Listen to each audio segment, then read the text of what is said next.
Hey, Ben. Tammy's on. Hey, Tammy. Hey, how you doing? Good. Good. We just checking in with my friend in Clifton Hill. She still hasn't got her wine. I'm just hoping I got her house number right. Hang on, I've got you in my earpods, and I didn't realize I might actually use these tonight. I haven't used these before. What's the sound like on these?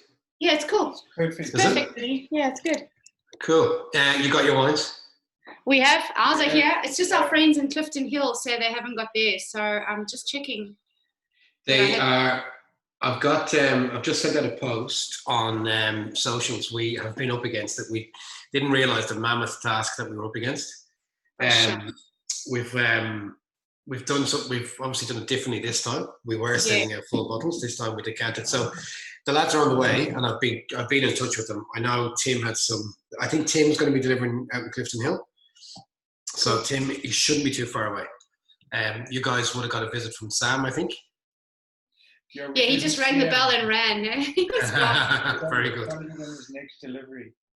Yeah. So he was making his way over here, over to Port Melbourne, South Melbourne.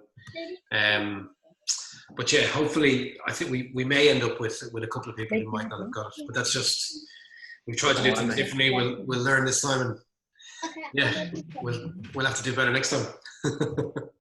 That's right. I'll tell them to jump onto the Zoom anyway. Yeah, tell them to jump on the Zoom. They'll definitely get a knock on the door soon. If it's a couple of minutes into the tasting. Sorry about that. We'll have to do better next week. Mambo, how's it going? Good. How are you? Good. Laz, how are you? We're back. We are here. Watch out. You're talking wine shit again. Although this time around, I have delegated a lot of the talking shit to other people. So I've got other people to do the shit talk, so I can relax and, look at the comments and maybe even have a glass of wine. You might notice I'm at home this time as well. Oh, that's better off. Which means I can have more than half a glass of wine and jump in the car. I can actually, yeah, exactly right. Now everyone else got a beer, but I just went to the fridge to have a beer with everybody, but there was no beers there. There was one beer. Did you get your little cheeky beer? Yeah. Yep. Oh, yeah. Watch out. Cool. Ben is on. Ben didn't have the technical issues that he envisaged that he might have. He's even managed to give himself the full title of Ben Dahlenburg from Nomads Garden. Good man. Thanks, Vinny. I'm just getting a crash course in how to use Zoom right now. So just give me 2 minutes. Ellie's running through the details. Oh, good. Just sit there and look good for now, and you're spot on. We've got thanks, Dad. We've still got 10 minutes. You guys are all eager. Yeah, we're bored out of our minds. We're actually still delivering. Believe it or not, we're still delivering wines. We just have 5 minutes now. Yeah. So what we tried to do this week, obviously, and we're going to talk about season 1 and season 2. But last time we were all locked down, we were sending out full bottles. So we could send them out the day before, 2 days before, 3 days before. Today we're trying something new where we're sending out 100ml samples. So we had to decant the bottles today. We couldn't do it any other way because otherwise the wines wouldn't show as well as we wanted. So we frantically decanted. What did we do? 426 100ml bottles, I think it was today. Oh my goodness. And then had to get them out to everybody. So yeah, we're getting there. We're still knocking on doors. We've got 8 minutes. 8 minutes to the start time. But you know what? After homeschooling today, little things like this are not going to faze me. I'll tell you that. I don't have to homeschool, so it's happy days for me. Well, let's just hope we're not still in this situation when your little one goes to school, because that's about 2 years away, is it, Mama? Huh? Is that about 2 years away? Next year. Shanna goes to school next year. Wow. Oh, there you go. Yeah. Oh, you never know. You might still be homeschooling. Hope, yeah. I'm joking. This 6 weeks better do it. Connected to iPhone 2. Sorry. I think I'll crack it. We've got a couple of new faces in today. There's a few new names I don't know there. Sherry's there. Adam Gleason's in. Ed Clement, I think we were messaging during the week. Don't be afraid to stick your cameras on, guys. If you like, you can always, if you're in your jocks and your boots, obviously don't. But yeah, don't be afraid. We can see there's one particular thing we'd like to see on the camera when we start, and that's people's wine swirl. It'll be a scientific test that we do just to see where people are at on the winemaker spectrum. I know how radio DJs feel now when they have to talk absolute nonsense for like filling in time. I should just put on like a Father Ted clip or something for this bit. Yeah, but you're actually very good at it. You're very good at it. You should hear me after a few pints. Oh, anyway. All right, yeah. So, not in the pub tonight. Ben. So Ben actually featured in one of these sessions already, albeit through a video that he sent in one of the real early ones that we did, Ben. So I normally host these from the pub itself. I'm on now. With the backdrop of the pub, but I'm in my kitchen now, so there's every likelihood that a 6-year-old, a 4 and 11, 12-year-old, as she called herself today, a dog, the doorbell might ring, anything might happen tonight. In the pub. We're still staying with, or we moved into our new house tonight, or today, but we're still staying with my partner's parents. So they're having 6 bottles of open wine at the moment. There's every chance one of them could walk into the backdrop to grab a drink. So that's all right. I can handle parents. It's 6-year-olds and 5-year-olds in my own house that I might have a bit of trouble with. So anyway, I think we're all in the same boat. So yeah, if there's going to be no questions asked if anybody has to run. I don't know. I remember one of the first sessions we did. I parked my car. G'day lads. Hey Ben. I parked my car and I was blocking somebody in. Do you remember that? And the guy was banging on the window of the pub. He was the same guy who called the police on us when we were doing tastings. He thought we were doing. This is a really long story, and I'm probably going to tell lots of long stories tonight. But the bottle shop next door called the police on us because they thought we were doing a wine tasting for 70 people in the bottle shop just when the first isolation hit. They didn't realize we were doing it on Zoom. So we got this call from the police, and obviously we at the time we were tasting wines in the shop, which we were allowed. Anyway, I blocked him in the laneway, and when he wanted to get out, I just left him there for 20 minutes while I was on one of the Zoom calls. So anyway, here we we've got a few coming on still, and we're still 4 minutes out. Very eager. People are eager to drink wine tonight. Hey lad, do you have the Zoom link? Okay. Did anyone have any trouble with the Zoom link? I had to change the link.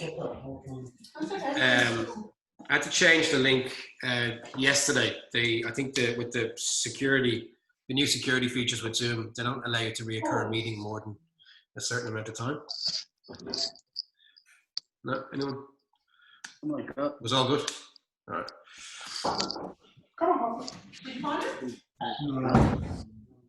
Who's that? That's Phil, I think, is it? Let's see if we can. I found it. You must have put it back in there. See if that might be Phil, is it? I'll do that for now. You remember how you connected by Bluetooth to that thing? Yeah. Do it again. Who's that? All right, there's a bit of background noise there, so I've just muted. Well, look at you guys doing it right. Mick McLean, my goodness. Fair play, candles and everything. All right, I might just unmute everyone just in case. There was a bit of background noise there, but I'll just take everyone off mute again. How do I do that? How do I unmute everybody? You see, Ben, I'm still learning this as well. I might just have to unmute yourselves. How do I unmute everyone? All right, that's right. I've just muted everybody because there was a bit of background noise, but I'll figure out now how to unmute everyone. The beers are in. That's good. I like it. Yeah, cheeky little beer in the pack today, just to cleanse the palate. You can do that now. One of the things while we talk shit for the next 2 or 3 minutes, while people are still jumping on, don't wait for me to tell you to drink. Anybody new to these sessions, don't wait for me to tell you to to drink, because it might be, what time is it now? It might be 9 o'clock before I actually tell you to drink a wine. Although this session might be a bit different because we got 6 wines to get through. This session might be a bit different than the other sessions we've done, where we talk shit for an hour before I even tell you to take a sip. So those who are seasoned at this will know, don't wait for me, drink to your heart's content. You never do. That's good. Nice one. The O'Briens are in the house. You can see that. The Gleasons are in. Karen Powell, Melissa Pritchard, Gail. There's some familiar faces there from some of the orders that came in. Familiar names. We did it, just for those who just joined, we are still delivering. So I know there's a few people who are doing this with friends in different houses and things, and they're joining in. We are frantically still delivering. We tried a new format. O'Brien, actually, good one to ask. Melinda and Kev, did you guys get your wine yet? Because you guys are the last on the Port Melbourne list. You are? Okay. It arrived about 5 minutes ago. Okay, cool. So everyone on the sort of Bayside list should now be done. That's good. There'll be a few issues just up kind of northeast. I think I heard Clifton Hill, we're still waiting on some. So we are on the way for those who are waiting on it. We did something new this time, and it just took a bit more time than we thought it would. So, but we are on the way. Just in time delivery. That's good. I believe there's a present coming from South Melbourne, Olivia. Thanks for that. I can't imagine what it is, but I might need it by the end of this. Is my sound all right? I'm using earphones for the first time. Is it all good? Cool. Can I just say, Mick McLean, can I just have a look? I don't know. So there's candles. There's big candles there. Have you guys laid out all 6 wines already? She's very prepared. Fantastic. I'm so excited to do something. Is this your first virtual tasting? Yeah. Fantastic, good. I like the eagerness and I like the preparedness. It's good. It's almost like you guys are about to host it. I could probably hand it over to you. I could probably just let you. It looks like you guys know what you're doing, so I could just sit back and let you guys run away with it. I might just get a quick update from. Sound like I'm switching around over here. I might get a quick update from on the road. I might get a quick update just from Tim and see how many are left. And if there's only a couple left, we'll crack on. We have just ticked over to 8 o'clock. We've got quite a few in. I don't want to hold anyone back.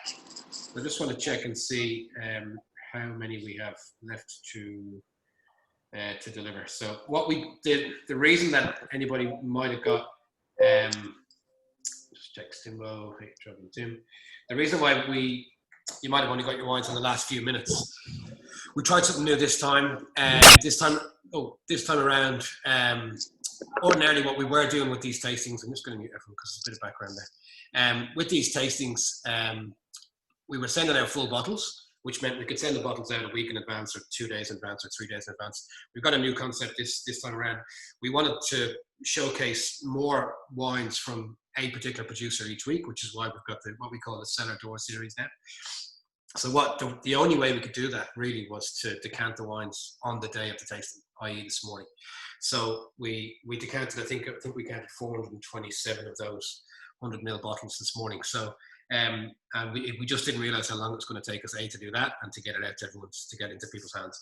So I think Sam has finished his run. So I think everybody on the Bayside run. Julia, did you guys get yours? Have you guys got your wine yet? Just arrived in the last few minutes? Yeah, cool. So I think Sam has done with his run. He deserves a beer. And Tim there might be a handful of people. My apologies. There might be a couple of people that might still get a knock on the door now after we start. So to give them a chance, that you might just want to listen to me talk shit for another 3 minutes, and I'll just take you through what we're trying to do. What's going to be a bit different we've got a lot of new faces on, so those who are kind of dialing in or clicking in for the first time, we've been doing these sessions since March, since we got locked down. We don't use the C word in these sessions, and by the C word I don't mean see you next Tuesday. So we try and avoid that for the hour. We try and just forget about what's going on, and we just talk a bit of talk about wine. We're here to learn a bit. We're here to have a bit of a laugh. What I want to do in these sessions is get producers in front of you that you might not see on every shelf, and get producers into the session that have real life people behind them. And that might sound like such a silly thing to say, but there's plenty of wine brands out there that are just they're what we call satellite brands, or You know, they're made by people in marketing offices that have never been to a vineyard. You know, whereas what we try and bring into these sessions are wines that are made by real people in real vineyards, you know. And what we have here tonight is a real cool example of that. Like, we've got Ben on from Nomads Garden, who was moving house today, so I don't know how he's managed to get some headspace to come on and talk about his wine. But yeah, so we'll be talking through Ben's wines. Ben's going to obviously take us through the wines as well. Ordinarily in these sessions, you've got to hear me talk shite for an hour. Thankfully, for your sanity, you'll get a bit of a break from that, because Ben will be doing some of the heavy lifting as well. Danny might pipe in here and there. Danny had to save my ass in the last one that we did because my internet shut itself. We normally do these sessions from our pub. So we own and operate. We run a corner pub in Melbourne, right across from Queen Vic Market.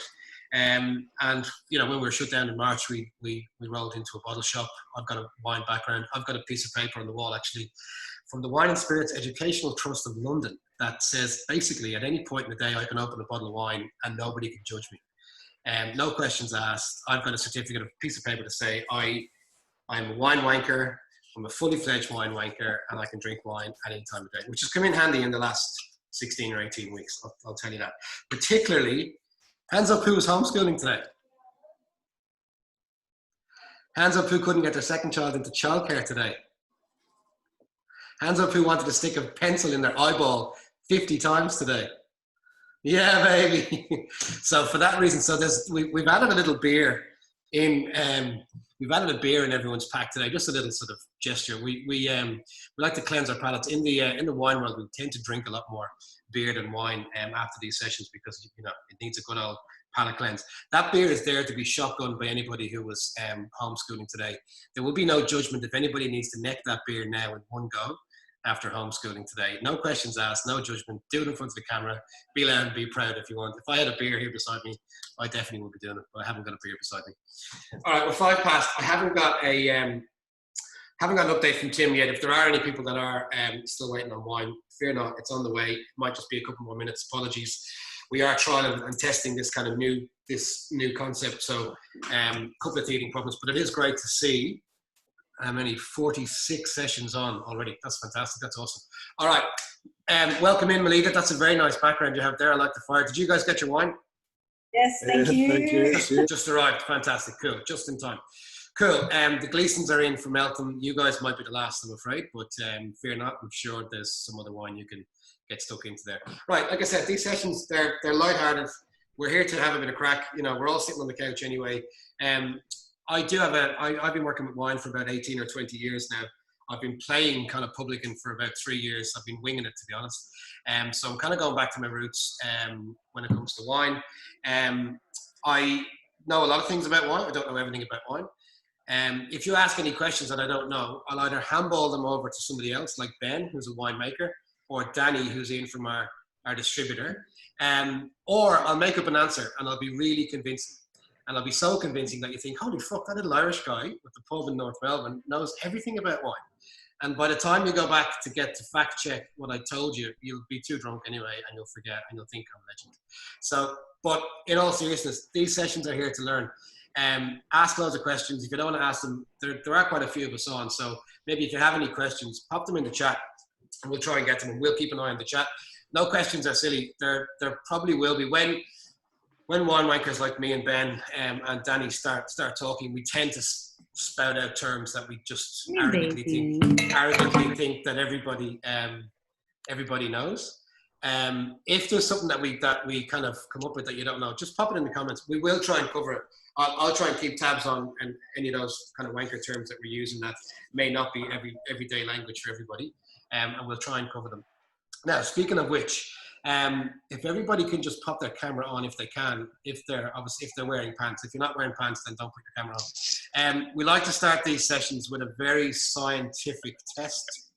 And at this point as well, those who went on 5 minutes ago when I said, do not wait, and listen to this really clearly, do not wait for me to tell you to have a drink. You will be waiting a long time, okay? You will be parched. I can talk a lot, and especially when I start talking about wine, I rabbit on and I go on. It might be 8:30 before you get a drink. Drink some wine, Don't wait for me to tell you to drink. That's one rule of these sessions. Okay. Now, what I want to do, particularly for those who are joining us for the first time, I want to see how far up the wanker scale you are. Okay. So between 0 and wanker, we just want to get a bit of an idea who's where. And there's a couple of ways I can do that. One of the scientific tests is to see how well you swirl the wine. So grab your glass if you can. And some of us might have been through this test before. I think we have, but particularly for the newbies. Now, what I want to see your glass right up to the screen. Plonk a nice big plug of something into it. I'm going to put in. What are we going to drink first? Now, I'll explain the wine, the format and stuff in a second as well. Let me get something white. Okay, cool. All right, get a big plug in. And what I want to see you swirl your glass. Now, get it up as far to the camera as you can. And I just want to see where you are on the scale. Okay. All right. Now, there's a few people who need a lot of work. There's a couple of wankers there for sure. Bit of glassware issue. Definitely need some work there, Dermot. Kate, stemless. A bit of work. I don't mind stemless, but it is harder to swirl on the L stemless. Brian Dignam, you've been working on it. You've been reading Gourmet Traveler. I know, I can see it. Nice little baby swirl there. I can see Cuiva's been swirled around. That's good. Has anybody got a glass that looks like this? Hey, Julesy. Has anyone got a glass with them now, drinking wine in a tumbler? I can't see everybody at the moment. But has anybody said yes? Hopefully no. No. Okay, maybe Elle might keep an eye on if anyone has. I shit you not. I did a tasting last week. I did a corporate tasting last week. We had about, 60 people on. Somebody turned up with a glass like that to drink wine out of. So I gave them a little lesson. So when you're drinking wine, your glassware, there's a few different things. And again, we might go over this a little bit. A few different things that, you need to get right when you're tasting wine. The glassware is one. You want a glass that's going to give you, the best out of your nose and the aroma. That's one of the first wanker terms you're going to hear is aroma, noses, what lifted notes. You want to get the glassware right. So make sure that you've got a glass that gives you the ability to swirl if you can. And then when you put your nose in, you want something tapered up towards the end. You want something with a big, nice bowl down the end, something tapered up the top that gets all that aroma. It sort of accentuates and exaggerates all that aroma up to your nose. If you're using something like this or something like this, you're basically not going to get any of that. The first part of your tasting, which is you actually look at the wine first and then you nose it. But the first real part of your senses, getting an evaluation of the wine, are just not going to get the right start if you use something like that or something like a tumbler. So try and get your glassware right. Get your swirl right, because we'll do that in a second. It is important. Okay, what we're tasting tonight. So has everyone got their wine packs? They've got their sheet, which has got 6 bottles of wine on it. You'll see Adam Gleason's got a pint glass of wine. Good on. I was in college the last time I had a pint glass of wine.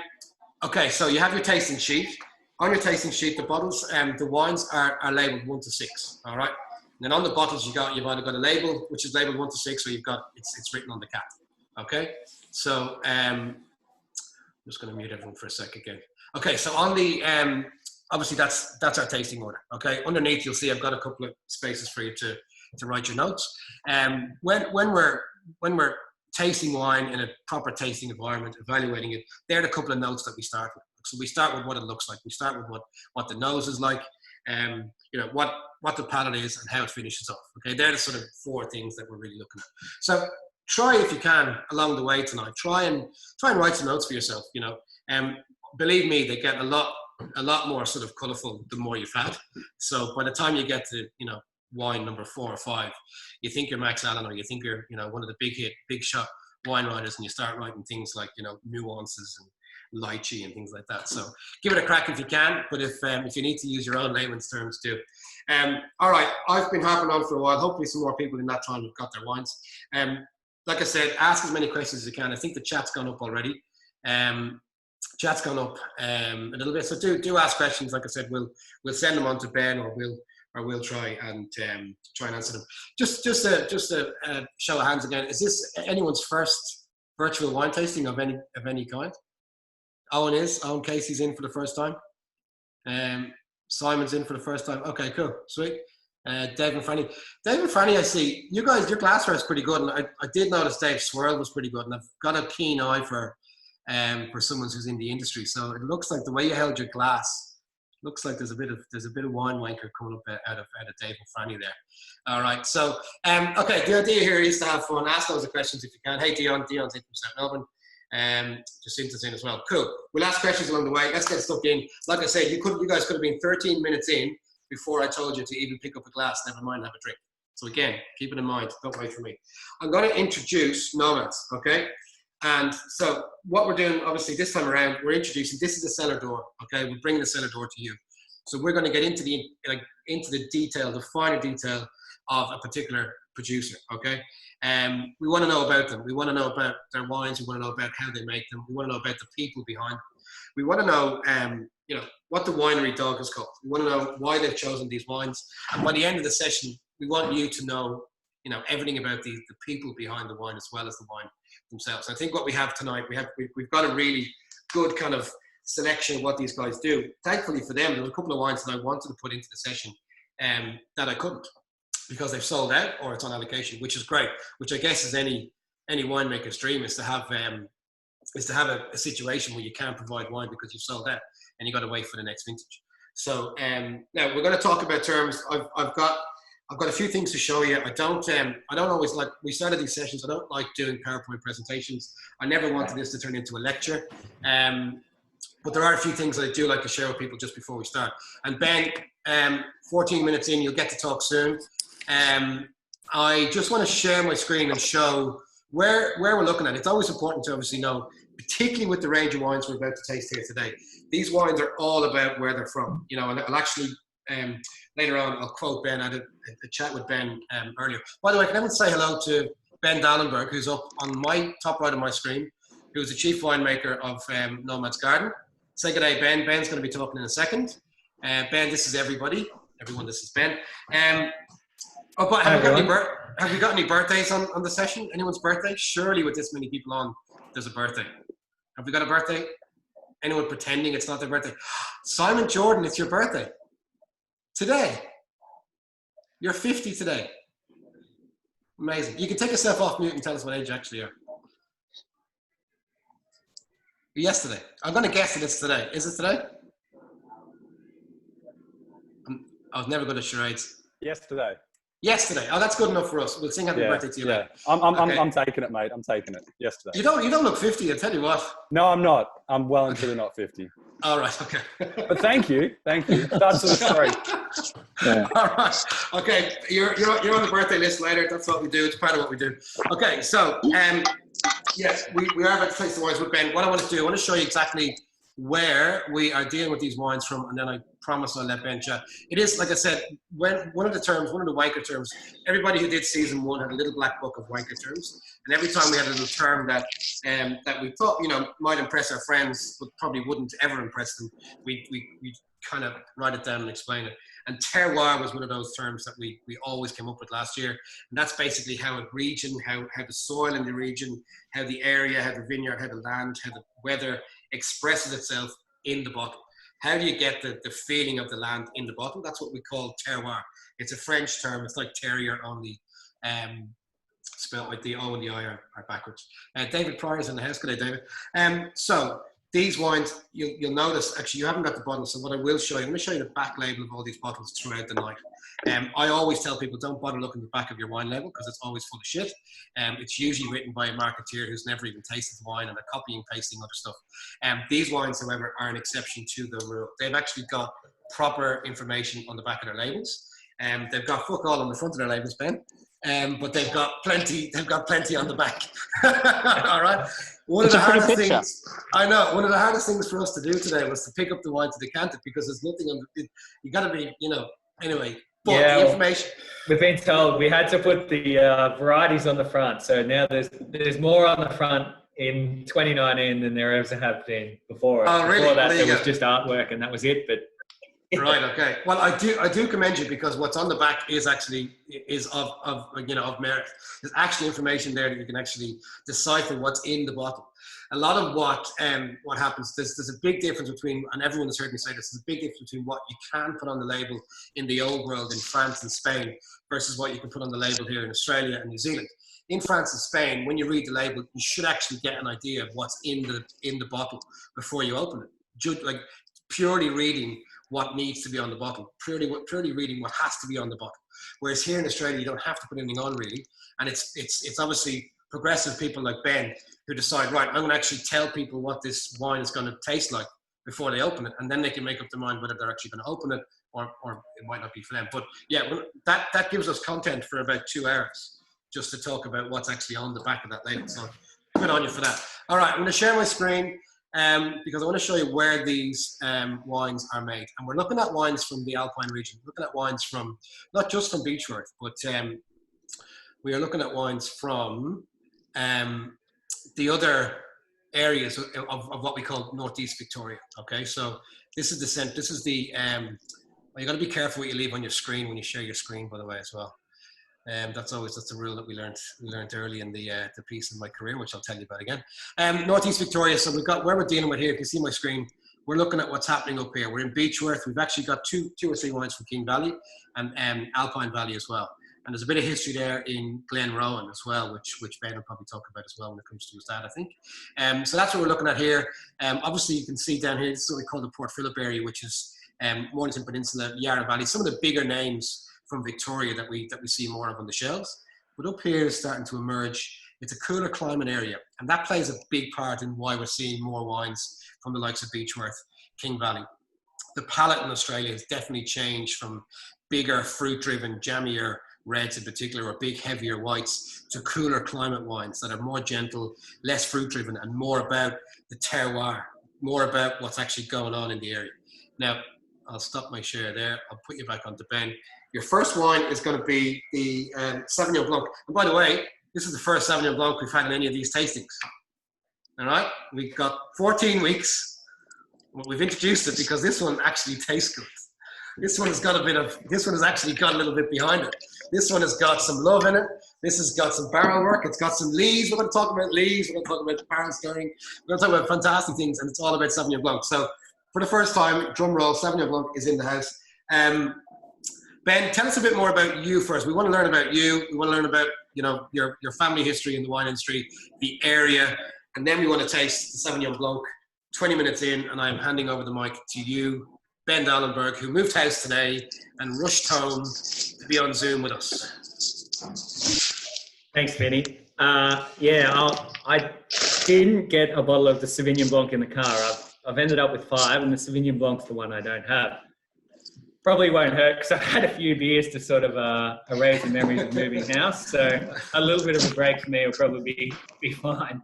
I'm a winemaker from Northeast Victoria, which, as you were saying, is probably not a household name in Melbourne, but it's a beautiful area to live. We're up here in the mountains, and there's some of the oldest vines in Victoria are here with Rutherglen and Glenrowan, and yeah, these beautiful old regions. And then on top of that, we've got some great new regions like King Valley and Alpine Valley. So the idea with Nomads Garden we're looking at tonight was that map that Vinny showed. There was a little section in the middle of all those regions that is not actually a region. That's where our winery and home vineyards are. We're not actually in any region, but by car, we're 30 minutes away from 5 different, very unique regions. So we really wanted to use Nomads as a vehicle to sort of explore all these unique regions and all the individual sites that sit within these regions and the characters that grow these grapes. As I was telling Vinny before on the phone, that this label's not really about me or the winemakers. It's more about the place that the grapes are from. So the winemaking is very simple. We do very little. We just make sure we pick very good wine and we make them all in a pretty similar fashion.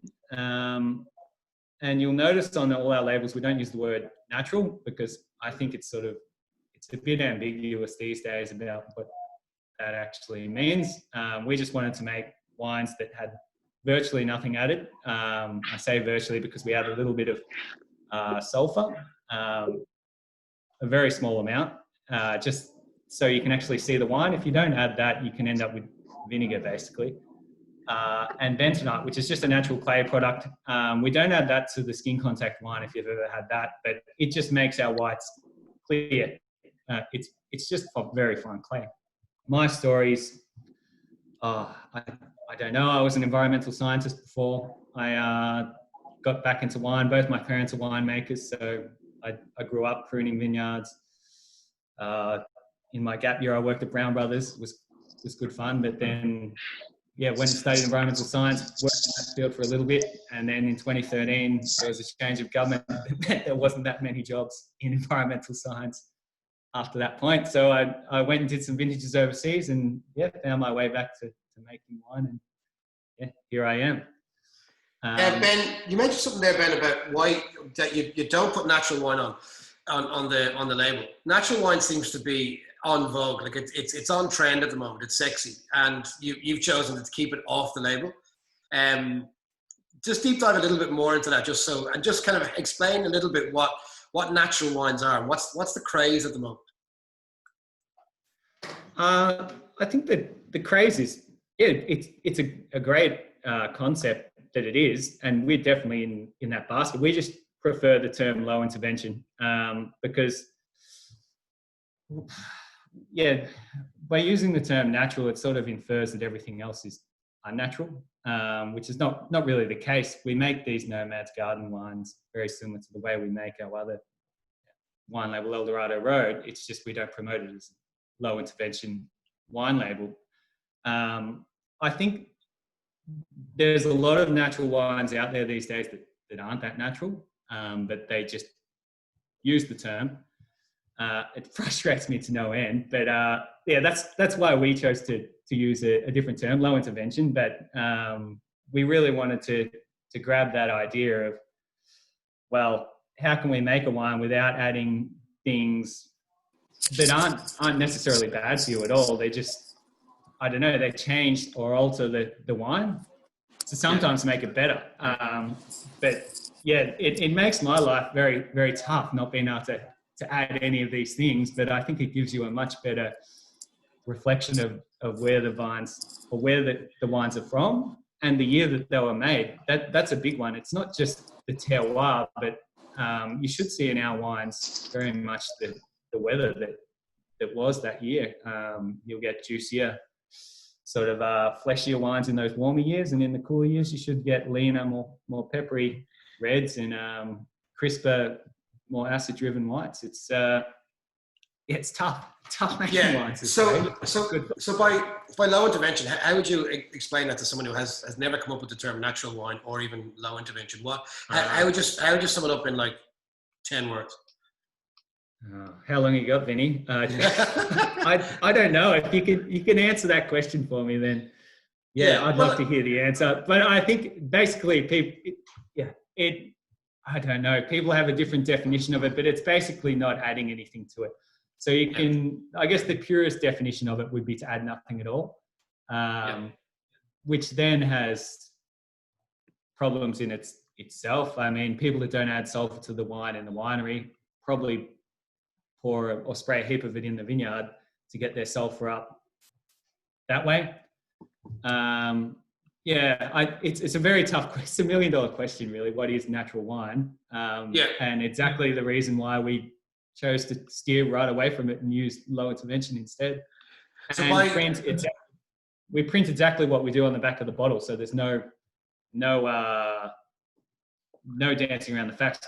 Exactly how we make the wine is right there for you to see. There's no ambiguity at all. Well, I've just put the label up. Actually, I've just shared the screen. And it does. It basically mentions that you don't add any acid or enzymes. You're obviously not adding any tannin or anything you're not adding any sugar. Whereas when you see a winemaker putting that on the back of a label, no acid, it tells you that commercially made wines do. That there's a lot of wines that actually do add a lot of things to a wine to make it either taste the same year on year or to get a certain profile, to get a certain taste profile. So as you come down the sort of price points of wine, and you come down to more commercial driven wines, you're basically there's a good chance you're going to have more and more of those things in it to make it taste the same year on year. Whereas you mentioned earlier that you should actually be able to see the difference in the weather when it comes to different vintages. You should be able to know whether it was a warmer climate or not in your wines. So just on the better or the worse, Vinny. Yeah, exactly right, and that's what we harp on about. I mean, I tell people, I've had that many people who told me that they're going to buy a vineyard. We've been in the industry for a long time, and you see far too many people with too much money on their hands saying they're going to buy a vineyard. And you're like, oh, really? You're buying a farm? No, I'm buying a vineyard. So I heard you right. You're buying a farm. People don't realize you're dealing with every element that can go wrong, just like can go wrong on a farm. And a whole vintage, a whole year's work can go wrong like that. I mean, it's you know, people have heard me say this. It's a miracle that you actually get wine in that bottle, given all the obstacles that can be. We didn't get any wine in bottle this year. We didn't make a single drop. Really, there you go. This Exhibit A, right there, right there. So we had bushfires that didn't threaten us directly, which that's all you can hope for. I don't know anyone that lost any property locally. Yeah, no one was hurt, but yeah, we had thick smoke that blew up from Gippsland, and the areas in the King Valley were burning. But yeah, that smoke just meant all of our fruit was completely unviable for making wine. There's a whole year's worth of work, you know, that you just have to put on the, you know, put aside and crack on to next year. That's farming. Yeah, right, okay. Let's have a look at Sauvignon Blanc, right? Let's have a look at our very first Sauvignon Blanc that we're going to taste in this tasting. Ben, you know, you can hold the award. We can give you the medal for the certificate for the first Sauvignon Blanc that we're going to taste. Now, obviously, you guys have got 100 mils each, so give it a good swirl. Have a look at what is on the back of the label here. So what you're reading, obviously there is that little bit of the path that leads for those willing to venture. This talks about, you know, Ben being able to go to different parts of this region and pick different fruits. So I'll talk a bit more about what single vineyard means in a second. But what I want you to focus on is what's down here underneath the little bit about the Nomads name, and we want to, you know, have a look and see what this wine is all about. It's handmade. It's made from natural wild yeast ferment. There's no added acid or enzymes. It's barrel fermented. It's barrel aged 10 months on lees, and it's from a cool climate. There's 5 things there that other Sauvignon Blanc producers just do not do that you've done to this wine to make it taste the way it does. One of the things, two of the things there that I think are really interesting are the barrel fermentation and then the aging in 10 months on lees. Those who have been through some of these sessions will probably know what lees are. But just explain what lees are, Ben, and what it does to this particular wine, to why you age it for 10 months and why you age it on the lees. Explain what they are first. Right, I'll explain what lees is first. The best way I can explain that is if you've ever been into the supermarket and seen cloudy apple juice, see it on the shelf before anyone's touched it, and you get all the solids settled to the bottom of the bottle. Essentially, that's what lees is in grape juice. So once the grapes are pressed and we get all the juice out of them, there's pulp in there. So when the fermentation's running and there's yeast working and it's bubbling away, your wine doesn't look anything like what's in your glass right now. It's really cloudy and spritzy. But once all the sugar's been eaten up by the yeast in the wine, that activity stops. There's not the carbon dioxide bubbling through the wine that there was, and you got a still wine. So all those solids drop to the bottom of the barrel, and that's what we call lees. So all our reds and all our whites, we don't get scared of the lees because we think it gives texture. The reason people might get scared of it is that it can give you sort of a complex sulfide in your wine, which can be confronting to some, but the easy way around that is just to throw your wine in a decanter, and it doesn't have to be a fancy decanter. We've been living out of a shipping container sort of for the last little bit, and we just use a water jug. I just tip the wine into the water jug and then tip it back into the bottle, and your wine's decanted, and that'll blow off any of that sort of, well, I'm sure many of you would have seen it. You open a bottle of wine, it's just a bit stinky. Yeah. Do that, and you're laughing. The reason, well, yeah, Sauvignon Blanc is a funny one. I didn't think I'd ever be making Sauvignon Blanc, but the other option was Pinot Gris, and it seems a bit done to death at the moment. Sauvignon Blanc, I know Aussie Sauvignon Blanc, and especially around where I live, not many people are giving it much love at the moment. So we thought, hey, we'll try and find the best fruit we can, and we'll try and make a good wine out of it. And you obviously learn things year on year. And 2018 was the first year we made it, but I think we got a pretty good result. It was a very good year for balance, and it was quite mild. We got good flavors in the wine early, but it wasn't that hot that the fruit had to come straight off, so we could let them develop even more. And it was, we thought, what the hell, we'll make it like a Chardonnay and see how it goes. And you're tasting the result right now, so let me know how it tastes. Well, that might be why I like it, because it tastes more like a Chardonnay than it does like a Sauv, to be honest. So, and it hasn't got some of those things that, might put people off that. However, Sauvignon Blanc, I think, has been a gateway drug for a lot of people getting into wine. So I do jest when I bag it a bit, because, it definitely paid our bills in the wine business for a long time, because it is one of those, volume driven, and it does. I mean, it definitely gets people into the white wine spectrum, and then from there we can start playing around with Pinot Gris. Then you get into Riesling and Chardonnay, and all of a sudden you're drinking Pinot and asking for a Cabernet. And that's sort of how it worked. And then everyone comes back around in the cycle, and you start drinking lighter reds, and you get onto Pinot and asking for aromatic whites or natural wines. So I definitely think it has a place, but it definitely wouldn't be winemakers' first choice when it comes to making a sexy wine that they're going to show at a wine dinner or something like that. Okay, just to get back to the actual tasting element itself for a second, just for those who haven't had a proper wanker lesson from me, one of the first things I get you to do is to get a white piece of paper or a white background if you can, and get your glass, angle it down like that, and put your glass down against the white background, so you're looking down into the wine. So we want you to use all your senses when you're tasting wine. Okay, so and to give your senses a crack, or to give them a chance, make sure that you're in the right environment. It's nice and light. You've all heard me say this before. Make sure you're not cooking a vindaloo beside you, and just make sure you haven't just had a scoop of Häagen-Dazs ice cream or whatever. Your palate won't be there. Have a swig of beer if you need to cleanse your palate. So one of the first things we do at wine is we look at it. Okay, and you can tell a lot by a wine by just having a look at the wine itself. And the best way to look is to put a piece of paper up and look down through your wine and have a look. Now with this Sauvignon Blanc, we're looking through it. Although there's some barrel work there, it's not orange. It's not, it's not bright orange or yellow. It's not a very heavy wine. But with that little bit of kind of straw, a little touch of golden, you can tell that this wine has had a bit of oak. So when you see a very light wine without any sort of almost green tingy, there's a couple of things you can tell when it comes to white. You can tell it's quite young, and you can tell it probably hasn't seen any barrel. So when you put a white wine in particular, into any barrel, be it an old barrel that has been used before or a new barrel, you'll pick up color. So straight away, when you see a little bit of kind of orangey or a little bit of straw coming on, you can tell that it's been in wood for a particular point of time. You can also tell age when it comes to white wine. You can tell if a wine is becoming old or has some age in it by the color as well. The same thing. It goes that darker straw almost towards orange. This wine, however, it's pretty bright to me. It doesn't look like it's aged.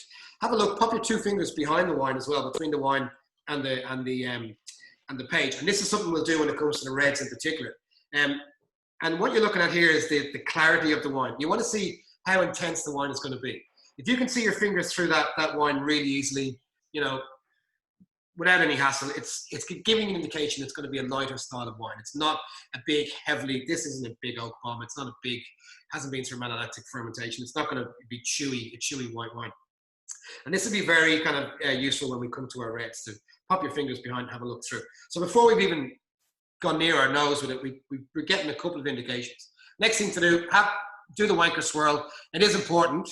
And what you want to do is break down any of the sort of the barriers to that aroma getting up out of the glass. And then get your nose in as far as you can, all right? And I mean, get it in, give it a good big sniff. This is giving you your first real indication of what the wine is all about, and it will start your senses off. I'm just going to share my screen in case there's any questions about how to be a real wanker. I'm going to go back to the questions in one sec, because I've been sharing my screen. Right, once you've done that, give it a good swirl. Get it into your mouth with oxygen, all right? Now, if you've ever been at a tasting before, or you've ever seen a real wanker taste wine, you take oxygen in with your wine to really to open up the aroma. You want to do that here, and you want to make a funny noise when you do it, okay? If you're not doing this, you're not tasting properly. Ready? One.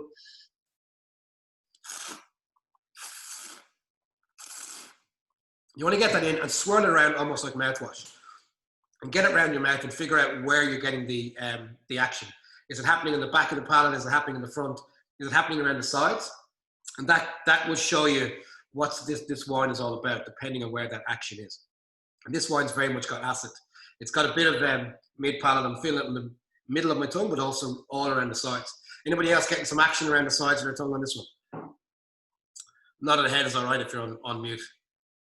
Plenty of acid on this, and a nice kind of long finish on this one as well, Ben. So that's how you taste wine like a wanker, for those who haven't been to wine tasting 101 with yours truly. So look at it, smell it, and give a good swirl in, and get oxygen in there and get it all the way around your mouth. And if you've got a Vindaloo cooking beside you, turn it off. Okay, cool. All right, that's the Sauvignon Blanc. For our maiden voyage with Sav, what's the verdict on the Sav? Have we got any questions on the Sav? Say again? How much is the Sav? $27 normally, whoever asked what it is. We're doing a 6-pack. You'll notice on you, and this isn't a hard sell. This is all about learning about the wine and getting to know Ben. But if you did want to buy the wine, there's a QR code on the tasting sheet. On the left, it takes you to all the wines individually. The QR code on the right takes you to a 6-pack or a dozen. So how much are the wines? Okay, so there's a couple of questions. I will go back. Dion reckons that I do need to get a haircut. Grand. Okay, no worries at all. We're on number 1. Johnny just got his wines. Obviously, we're on number 1, Johnny, so you haven't missed too much. It's kind of par for the course. We're 40 minutes in and we haven't tasted much wine. Didn't even know about fires and smoke affecting grapes. Yeah, fire, I mean, the amount of Victorian wineries that won't be making wine this year, or will be making kind of versions of what they normally make. They'll be making what they call field blends. There'll be a lot of stuff that won't be made this year, and that's what we talk about. These guys are in farming, and if anything goes wrong, if there's too much rain just beforehand, if there's any kind of storm, hail, pretty much anything that can go wrong except for sunshine and a bit of wind, and things can just go to gravy. But you chose to get into it, Ben. You know. All right, yeah, grapes. You got to live a little. David wants to know, is there a big? Sorry, go on, Ben. It's every year. Another one we struggle with is frost. We're quite frost prone. So come springtime, we're always should be a beautiful time of the year to be out enjoying the fine blue skies. But every morning you wake up, you're fearful that there's a frost that's been through and wiped out all the new shoots that are coming out of your vine. They're really tender. If they get a frost on them, then they die. You'll get a secondary shot, but it won't have any fruit on it. So you can easily lose your entire crop to a bad frost, which is and that's sleeping. No, I can't imagine for months at a time as well. Julia likes the Sav, which is good, and I imagine it wouldn't be. I wouldn't say Sauvignon Blanc is what you'd be reaching for all the time, knowing some of the wines that I know you enjoy. Owen, you've obviously got your nose in there really far because you almost inhaled it. That's good, but you've just stepped over the line a little bit. So, what did Mick McLean and partner, I don't know partner's name, what did you guys think? Thumbs up. Beautiful. Very nice. Beautiful. Cool. Yeah. This is a wine made with love. It's handmade as you say, one of the back labels of the other wines. It is like there's a bit of love put into this. The amount of wine that goes to New Zealand, 60% of the wine of the vines planted in New Zealand are Sauvignon Blanc. It's their major asset when it comes to wine production. It's their major export. A lot of it comes in and out of the winery. It barely sees a winemaker. It's in and out that quick. It's into steel tanks. It gets a bit of ferment. It's obviously all cultivated yeast, and it's out in the bottle before it has any time to look around the winery. Whereas you've actually played with this wine, you've put it into barrel, you've added some texture by stirring those lees, and even those two things are generally not done with any Sauvignon Blanc. So I think you've done well. In terms of Aussie production, it's still quite minimal. Although we drink a lot of Sauvignon Blanc here, compared to the likes of Chardonnay, it's sort of 10% or even 15% of the production of Chardonnay. So although we drink a lot of NZ Sav, we don't tend to make a lot of it. And worldwide, Sauvignon Blanc as well doesn't actually feature in the top 5 even. Chardonnay features above it, and Pinot is actually, steaming up behind Sauvignon Blanc in terms of world production. And that won't be too far away, I don't think, in terms of taking over Sauvignon Blanc. All right, thumbs up for the Sav. That was awesome, Ben. Thanks for that. Now, next up we have the you might correct me here, but I was got a Fiano next and then the Gewürz. Would that be how you go, Ben? That's the way it's on the sheet. So, okay, cool. Fiano, This might be the first. Is this the first time anybody's drinking Fiano? Yeah, a couple of first timers. Cool. All right, sweet. Yeah, it's definitely, and that's, again, we want to try and bring some things into these tastings that you wouldn't necessarily pick up. So this is awesome. Tell us about why you're growing this and what it's all about, Ben.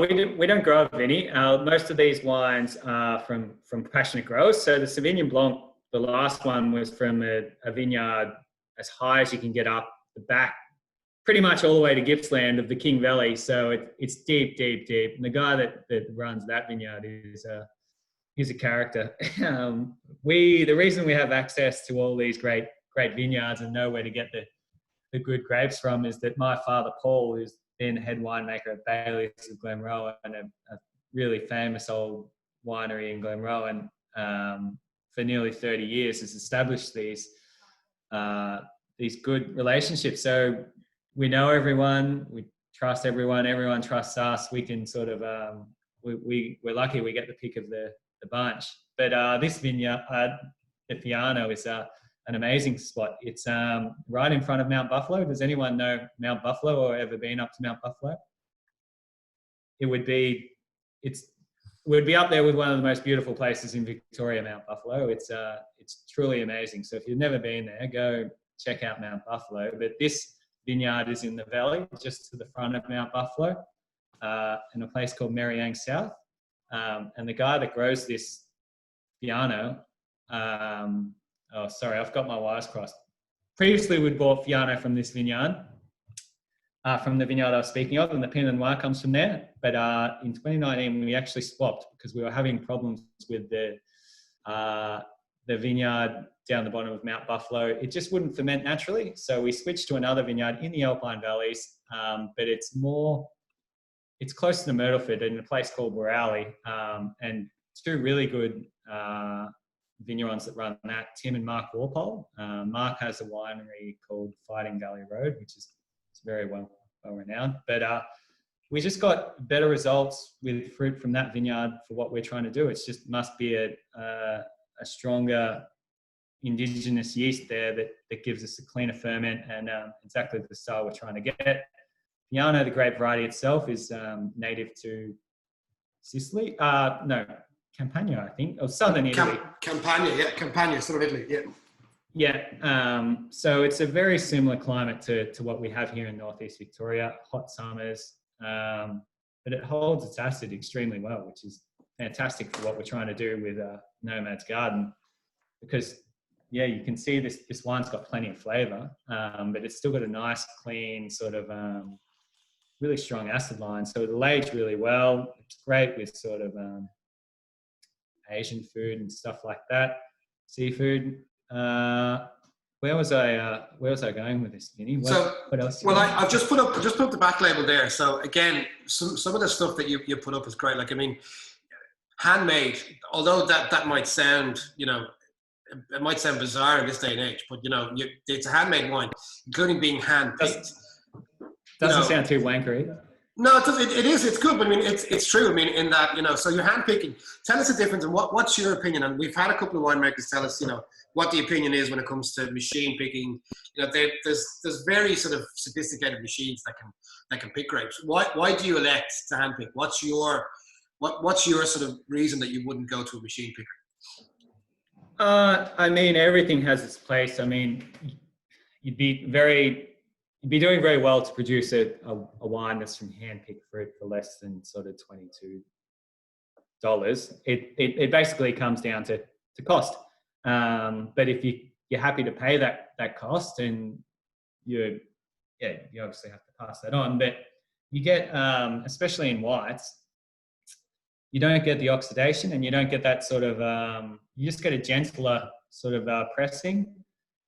And we've never and never would run a machine over our vineyards because they're just really rough on the vines. They smash the vines to pieces. Basically, what a machine harvester is just like it goes over the vines and it just whacks them with a stick.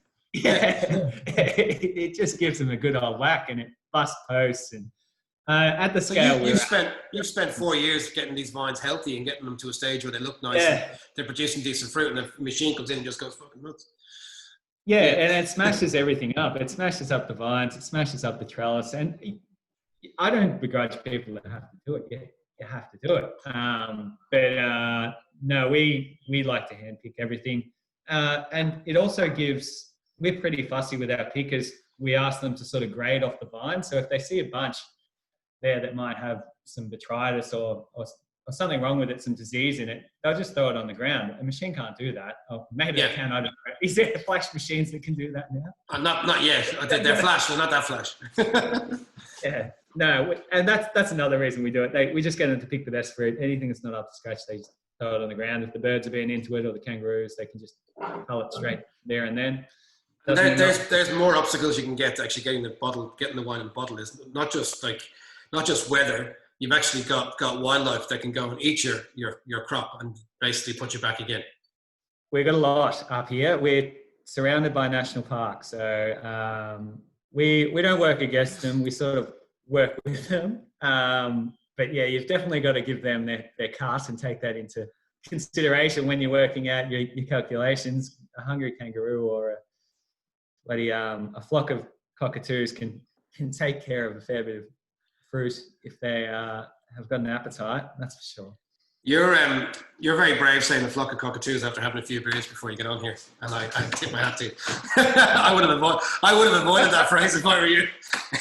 So just something I want to notice. Something I notice. So all of your wines on the back label underneath the region say single vineyard. So I think just for those who may not have come across the term before, a lot of wines, would come from, and even premium producers that are producing, handmade wines, they still might take parcels of fruit from various different parts of a particular region. Like some Yarra producers might take it from higher places up in upper Yarra, and then take some more fruit from other areas. All of your wines are single vineyard. Is that something that you're trying to just? Is it one of your concepts to show that particular site, show particular areas for what they are in that particular spot? It's a very French way of doing things, may I say? Yeah, no, the reason we're doing it is we really want to get a snapshot of that exact place in that exact year.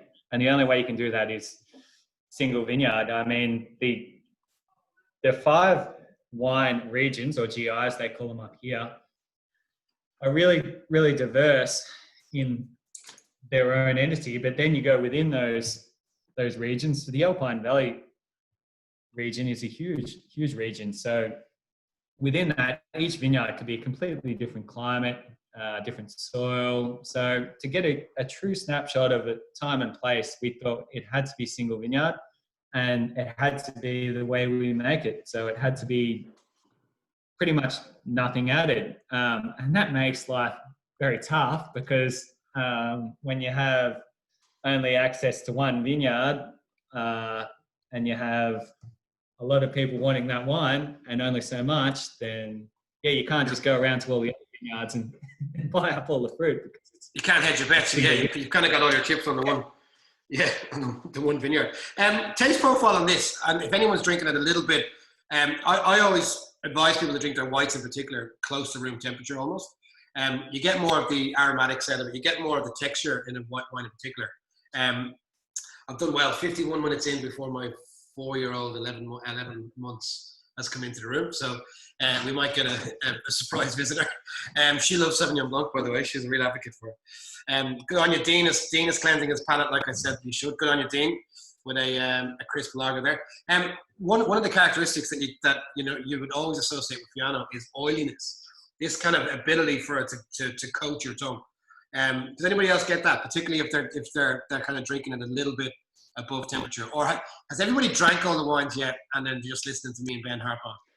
And to be honest, has anyone drank all the 6 wines and then they're pretending to have the wine in the glass? Alex, you're looking pretty guilty there.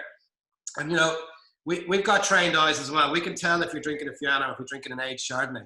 And I've caught people out in these sessions. Yeah, no, we're definitely on the Sauvignon Blanc. It's not Sauvignon Blanc. Not the chance. But yeah, I definitely get an oiliness on this and a little bit of spiciness at the end, which I guess might come from that barrel fermentation, that little bit of barrel work. Ben, there is I think a question, it does, Ben. Vinny. I think the barrel work definitely brings around that oiliness a bit that you're talking about. I mean, Fiano can be pretty racy as a stainless steel ferment, which it's often done. But yeah, I think that lees work that we were talking about before in the barrels brings that oiliness and the richness. But that's what I really love about this wine. I think it makes it nice. It gives it another layer. I would definitely, because I've tasted that now. I do a lot of research for you guys, by the way. I do a lot of work for these sessions. I've tasted that at 3 or 4 different temperature levels, and I think almost at room temperature is where you really get the most out of that. It gets almost crunchy. It gets like kind of oily, but then it's kind of crunchy at the end as well. It's almost like a Granny Smith apple. Beautiful. All right, cool. Fiano, first time drinking Fiano for those. Everybody, good experience. I think that's a ripper start with 2 wines. Okay, we're 53 minutes in, we're 2 wines in. Let's pick up the pace. Gewürz.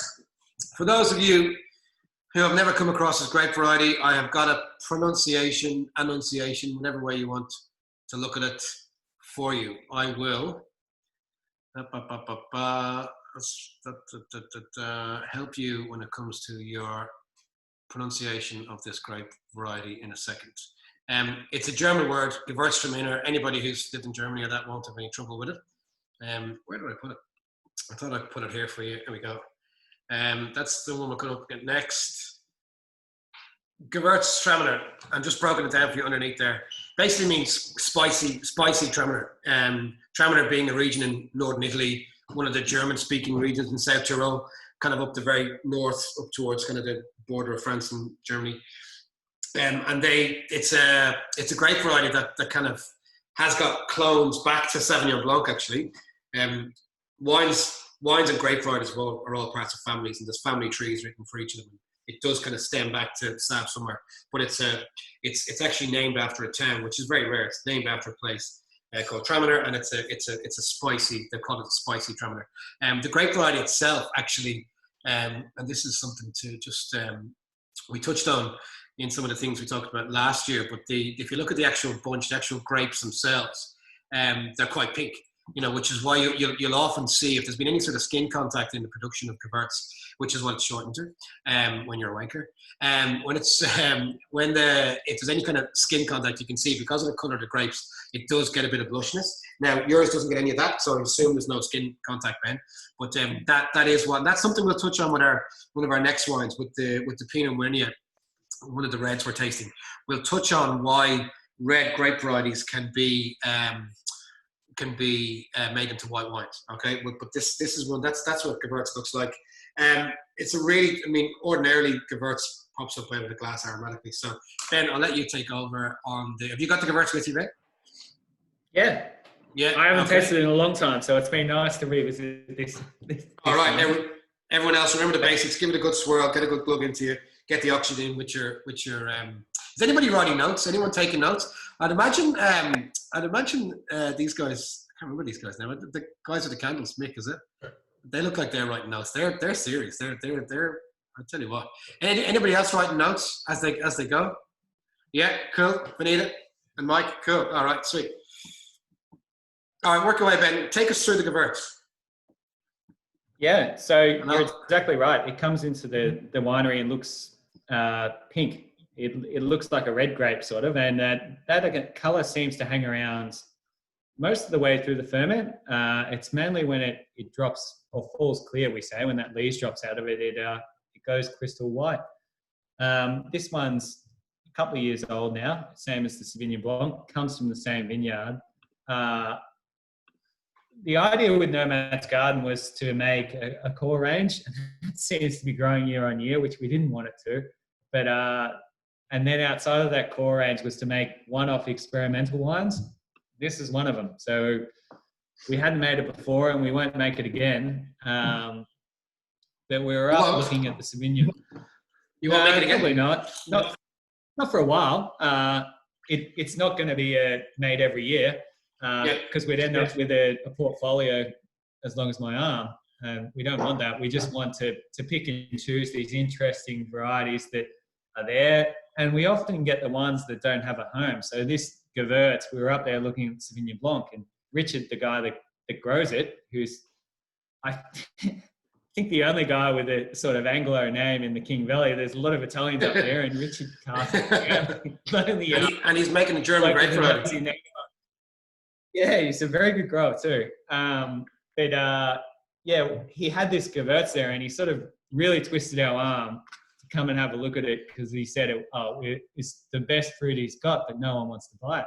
So we went and had a look, and yeah, it looked great. I didn't know anything really about making Gewürz at the time, but the fruit looked good, tasted it. The thing with Gewürz is when you taste it as a grape berry, it's really musky. It tastes like a musk stick. It's like beautifully aromatic, and we were sort of sold right then and there when you put it in your mouth and you sort of crunch on it and get that flavor hit. So yeah, sure enough, it turned up in the winery a few months later, and we just did what we do with all of the Nomads wine. We just pressed it to oak, didn't add anything, kept an eye on the temperature, and then just let it do its own thing. And I think as I said before, I haven't tried this wine for a little while. I think it's really improved in the last 6 months. It's sort of come together. It's got a beautiful sort of, it's a very lifted nose, but then it's sort of quite delicate on the palate. It's not a big, Gewürz can be a bit blousy and I don't know, a bit much. Whereas this, I think, still got a nice acid line. And I think that's because we picked it pretty early, which we have to do to keep that natural acidity in check. Yeah, so I wasn't surprised to taste this one time. Ben mentioned a couple of things there that I'll just go back on. He said he pressed it into barrel and just left it do its thing. When you're making wine and you press the grapes, you've two options at this point to get fermentation going. You can add yeast that's been made, that's what we call cultivated, which is yeast that Ben could buy from any yeast supplier, or you can let the wines do their own thing in their own natural habitat and basically start the alcohol process, the fermentation process, with what's in the winery and what's come in from the vineyard from that particular site, which deep dives even more into the single vineyard thing. So you'll notice on all of these wines, they're all natural wild yeast ferment. So Ben presses these off into, like he says, a barrel where he's eventually going to ferment them and age them, and lets it do its thing, which means he doesn't know if after a day it's going to start its ferment after 4 days, and he's leaving. This is the one point of the process that you actually get a chance to have some control. But now you even at this point you're like, oh fuck it, let it do its own thing, and we'll leave it to chance a little bit more, and it might start bubbling in 3 or 4 days, you know. Yeah, we make sure it doesn't go bad. The risk is with natural fermentation is that if we just leave it sitting there, that it goes volatile. You guys might not have heard of what volatility is, but if you've ever smelt a bottle of nail polish remover, that sort of acetone, that's exactly what it smells like. So that's a big risk doing what we do. We really prevent that by pumping carbon dioxide over the juice, so there's no chance for that volatility to occur. But it's pretty white knuckle there when something's not started fermenting after 5 or 6 days and just waiting and waiting and waiting. But as you were saying before, we're not so much interested in the winery yeast. We try and keep the vessels that these wines are going into. We steam the barrels before the juice goes into. We really want to focus in on the vineyard yeast. That's what makes it single vineyard to us. If we've just got the same strain of yeast, it's our winery yeast coming over all our wines, and that would sort of, I don't know, it would defeat the purpose of what we're trying to do with this wine label. So we're really trying to get the indigenous yeast to that particular vineyard. Okay, cool. All right. There's a couple of questions about the Gewürz and comments. And first of all, Alex has just admitted to being busted that she had actually finished the Fiano and she was on to the next one. We know, we're watching. We've got eagle eyes and we are watching. All right. Dave and Franny want to know, are you talking virgin French oak for these two first? I knew there was a little bit of wanker in there, Dave. Is this new oak or is this being seasoned, as we'd say? We can't afford new oak. New oak. We buy very little. Well, there's no new oak over any of our Nomads Garden wines. We have a very good relationship with a very premium winery over in Western Australia that uses a lot of new white oak, and they send us a truckload of it each year at 4 or 5 years old, and that's got plenty enough oak for what we want to do with it. Just to go on that point. Sorry, say again, Ben? Sometimes I think even 4 or 5 years, even though that seems old, is probably on the borderline of more oak than we actually want. The reason we're using the oak is not for that oak flavor. It's for the vessel itself. The wood allows the wine to breathe, which sort of goes back to what you were talking about, that goldiness you get in the wine. That's the oxidation. Yeah, we're not really interested in the oak for the flavour. It's more for letting the wine develop the flavour, but not the woody flavour, the sort of development you get through allowing it to breathe and be in contact with its lees. Okay. And that's actually something, you know, when you use a new French oak or any oak, you will get all that oak flavour is what you're after. As you go down to oak, and basically by old oak, we mean it's been used by wineries before for other wines. So that real impact of the very, like the big oakiness, that taste profile doesn't get imparted on the wine as much the more you use it.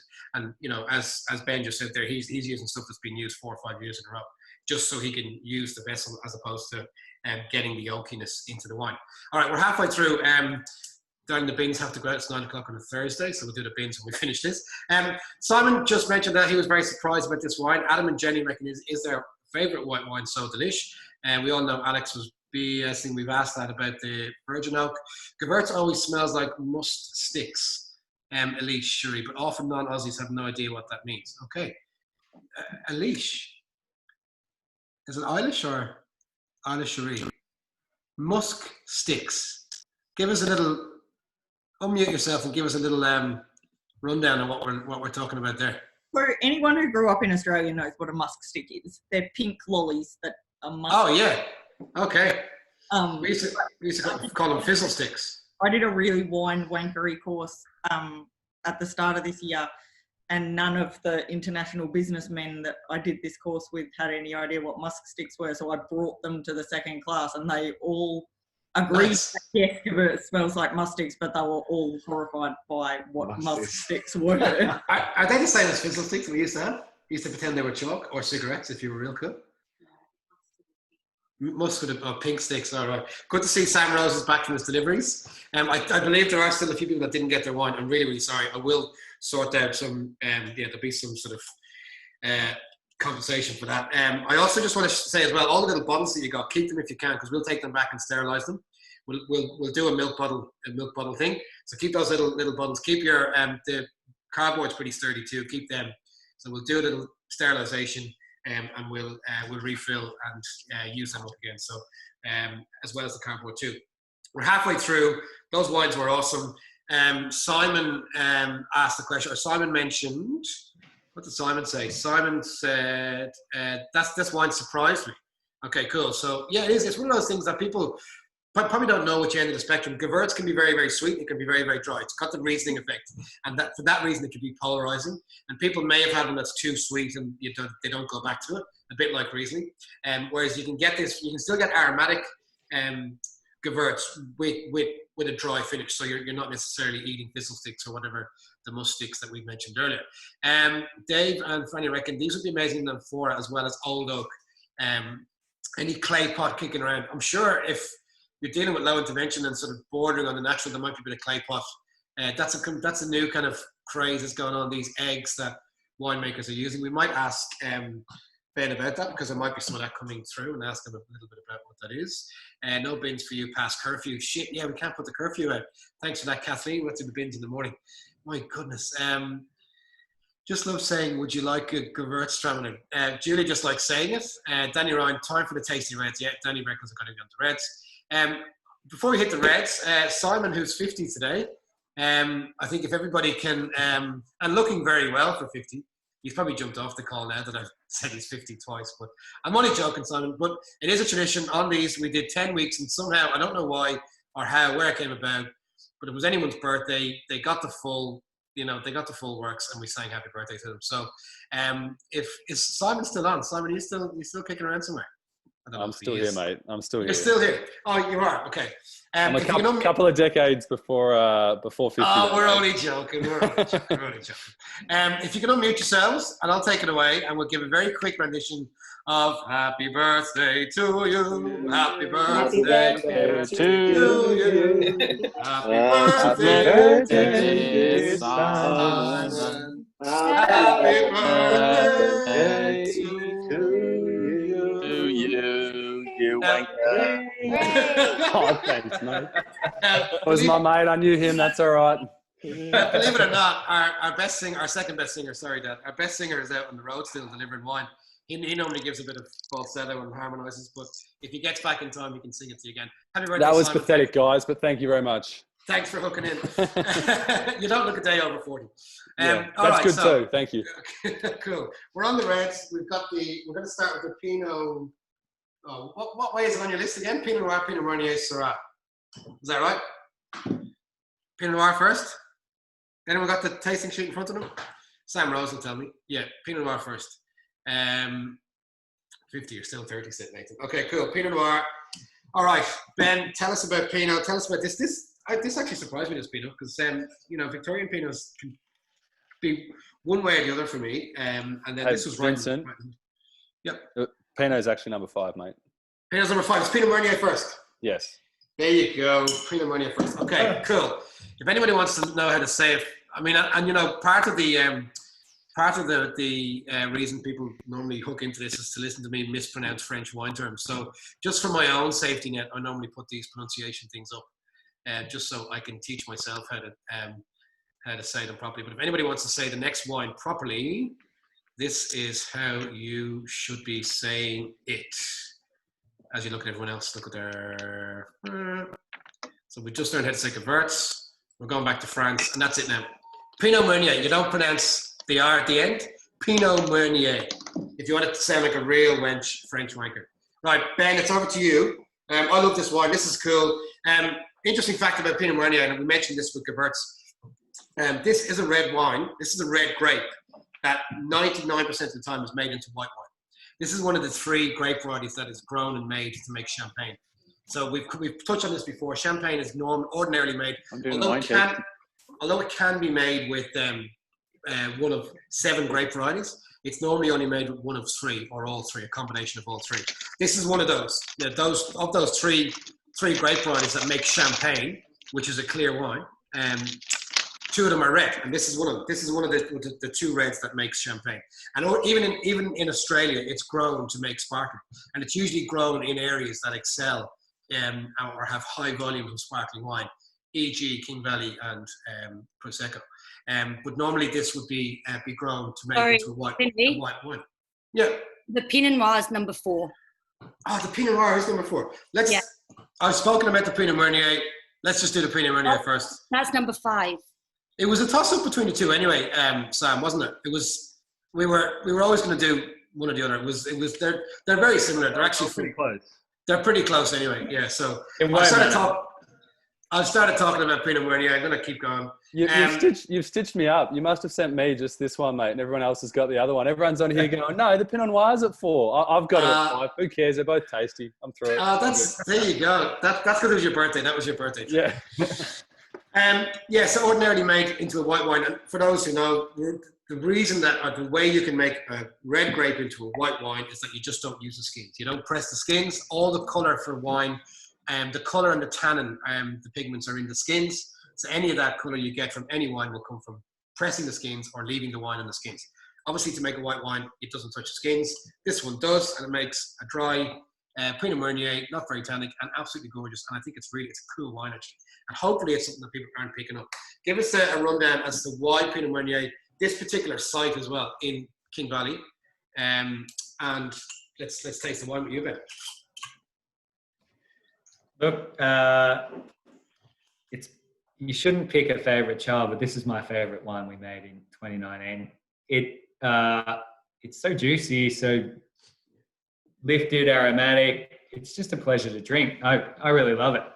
And it wasn't a wine that we thought we were going to be making. It's like the Gewürz. It's a one-off, or was going to be a one-off, but I think we'll make it again in 2021 because it's just such a beautiful wine. The reason we ended up with this fruit was that up here in northeast Victoria, the King Valley especially, where this vineyard is, I can talk more about where the site is in particular later on, but everyone's ripping out vines and planting Prosecco.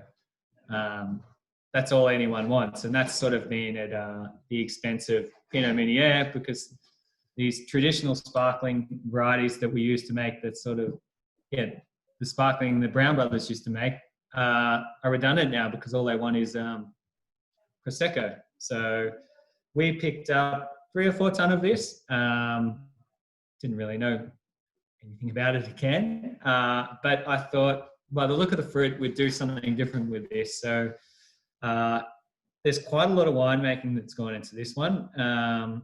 We got the fruit to the winery.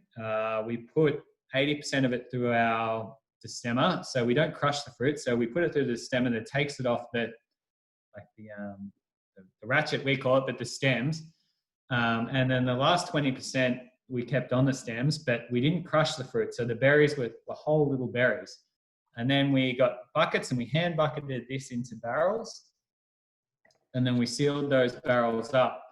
And then we just left them. We gassed it with CO2 so they wouldn't go volatile, like we were talking about before. And we just left it for 10 days, and then we opened it up, and we just got hit with this beautiful sort of wall of aroma. It was this beautiful perfume that you get out of your glass now. It was amazing. We stomped them around a bit and sort of plunged them to break up a few of those berries so that sugar would be released and the fermentation would kick on, and then seal them up again. But yeah, just a huge surprise, a really beautiful wine, and it's completely sold out now. I think Danny has the last of any of this wine anywhere in Australia. But, we've secured the last for this event. We've probably had to fight very hard for this.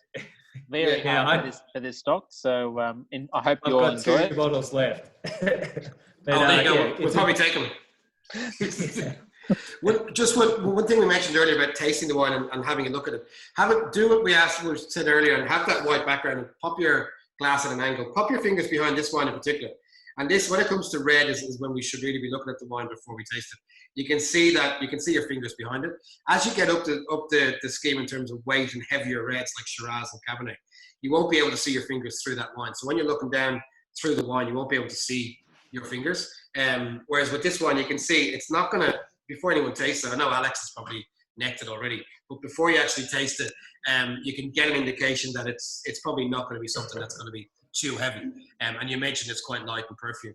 Give it a taste, everybody. And if anyone at this stage, we're sort of 3 in now, if anyone wants to give a bit of a tasting note, even on the chat, or even if they want to get themselves off. Sam, Nathan Redfern wants to know what Sam meant by the word lifted. Was that Sam Rose that used the term lifted? I think so. I know somebody. I can speak to it. I think I used it maybe. It's lifted. It just means it sort of jumps out of the glass. Like you just sort of put your nose anywhere near that glass, and you're getting that sort of red berries and that pretty perfume. I've never been very good at the descriptors. I think Vinny, you've done a sommeliers course or something like that. You're much better at that side of things. But I just find it lifted. That's the word I use to describe it. Yeah, no, it is. It definitely is. Yeah, I always think of it as lifted being, you open the bottle and you pour it in the glass and you can smell it straight away. It's really a strong perfume, a strong aroma. Yeah, it jumps out of the glass. It certainly does. And like this, and this is sort of within the it'll be within the sort of Pinot family. This actually, like the Meunier part of this is French from Miller, and it's named after there used to be like a flowery, or there still is like a flowery appearance underneath the leaf of the vine, and that's what the French kind of termed it as. Within the Pinot family, you got Pinot Noir, which is black Pinot, you got Pinot Gris, which is green Pinot, and this is what they call flowery Pinot because of the appearance of what was underneath the grape variety. And I think we should see more straight varieties of this, and it shouldn't be going into as much sparkling. It does its job in sparkling for sure. It's probably a wine that needs to be drunk. It's probably just as well you've got only a couple of bottles left. It's not something you put on the rack really. It's probably something that you should be drinking, nice and young, maybe even chill it during the summer. Yeah, definitely chill it. That's the kind of light we're talking about. That's awesome. That's definitely, I think, when we first looked at these wines, that was definitely one that stood up, and we all kind of went, holy shit, that's awesome. The other ones are awesome too, but that really stood out. Is that the first?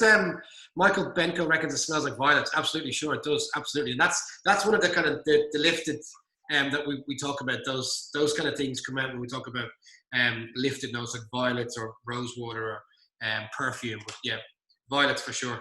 That's a great wine, and it is within the same kind of family as Pinot, which we'll move on to. I am very aware that it's way past the curfew, and we are eating into people's beauty sleep.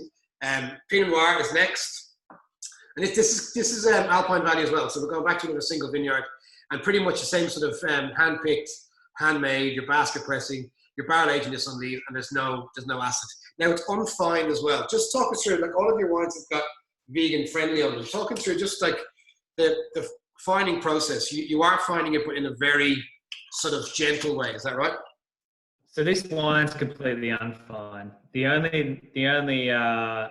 only put unfined on the back of the label of the wines that are unfined. But basically, fining is adding small amounts of things to a wine to do it for a number of reasons. Basically, for a white wine, we add the bentonite, which is just really fine clay. I mean, people use it for a clay mask, but what it does is it binds itself to the proteins. If you were to leave your wine out at 30 degrees for a few days, you might get like a brown cloud through it. It's called a protein haze. Completely superficial, but consumers don't really like it. So we add a little bit of clay to it. But in the the harsher terms of fining is sort of adding egg white to red wines to sort of smooth out those tannins. What are the other ones? Add fish to white wines to sort of take that colour away, that goldiness that Vinny was talking about. For what we're trying to do here, it doesn't make sense. The wines are what they are, whether they're a bit goldy or a bit tannic, or that's the story they tell. We're not trying to turn them all into the one thing that might be the perfect wine. They should speak for themselves. But fining's basically just grooming for wine, just trying to make it look pretty. But it takes away a lot of personality, I think. Yeah, if you do it too much, for sure. Yeah, and that's what there is that movement now, not just in the natural movement, but there is that movement towards unfining and unfiltering as well, just to sort of leave that more natural. It's more of a traditional style of making wine as well. You keep more of the character in there, I guess. We've got a few dogs on the tasting today. We probably could have sent out some puppuccinos or some doggy biscuits. And Chloe reckons that her dog Brody, every time she opens a bottle, he lifts his nose to have a sniff. Maybe he's done a wanking course as well. Maybe he's done, some sort of a sommelier course. Your dog has great taste. Bentonite also stopped leaky dams, said Kathleen. I don't know what that means. Haven't had my dogs aren't interested in finishing my wine. Okay. I don't know what leaky dams means, but I think I do, but I think I don't, and I don't want to know. Okay, if anybody wants to read the comments and get onto that, that's fine. Can you confirm that number 4 was Pinot Noir, number 5 was Pinot Meunier? Yeah, number 4 Pinot Noir, number 5 Pinot Meunier, Simon. Don't worry, Simon, it's just old age. When you start getting to that age, you sort of start losing your eyesight and your marbles as well. Okay, we're on to Syrah.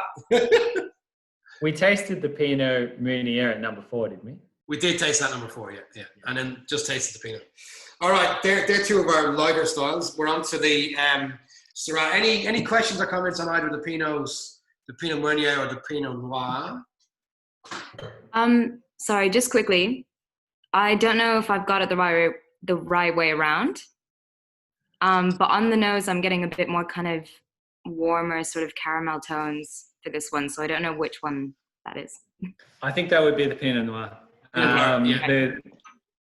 The Meunier, you would get that really juicy red fruit. Okay, right. That liftedness we were talking about. This one's a bit more savory, exactly what you're talking about. That's just a varietal thing. And that's the sort of, the Meunier won't live as long. It's a pleasure to drink now, but this Noir should live for sort of 4 or 5 years. 100%. It's a beautiful vineyard. It's in that Mariang South, just in the valley below Mount Buffalo that I was talking about before. Great grower, great fruit, difficult year.